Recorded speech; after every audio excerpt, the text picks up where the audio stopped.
ही गोष्ट आहे माझी, पण वेदना मात्र सगळ्यांचीच. आम्ही सकाळी घरातून निघतो तेव्हा आबळही झोपत असतं आणि आमची लेकरं धुळीत गुंडाळून देवाच्या भरोश्यावर ठेवलेली. मी कोयता हातात घेतो, पण मन मात्र लेकरांकडेच अडकलेलं. कधी त्यांचं दुखत असतं, कधी भूक लागली असल, कधी सापाचं विंचवाचं सावट असल. आईचं काळीज तर मिनटाला तुटत राहतं बघ. ती माझी कारभारीण उसात काम करताना हसू दाखवते, पण तिच्या मनात मात्र भीतीचं वादळ. माझं लेकरू बरं हाय का नाही हा प्रश्न तिचा जीव जाळत राहतो बघ. कधी असंही झालंय बघ, कामात गुंग होतो आणि अचानक दुरून लेकराच्या रडायचा आवाज येतो. तेव्हा दडदड होऊन हातातला कोयता खाली पडतो.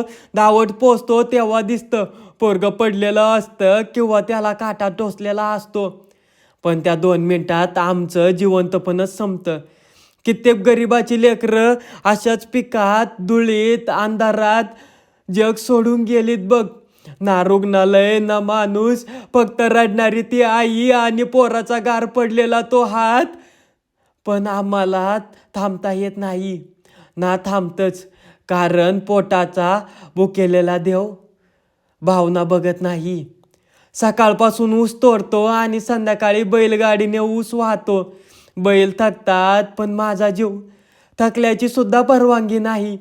लोकांना गोड चहा मिळतो, गोड जेवण मिळतं, त्यांना काय माहीत या गोडीत आमच्या लेकरांची भित्त मिसळलेली, आईच्या हातांची जखम मिसळलेली आणि आमच्या घराचं शून्य पडणारं पोट मिसळलेलं. आम्ही ऊसतोड मजूर हसत हसत जगतो, पण आतून प्रत्येक दिवसाला, प्रत्येक श्वासाला लढत राहतो. आम्ही जगाला गोडी देतो बघ, पण आमचं आयुष्य गेलंय फक्त कडूपणातच बघ.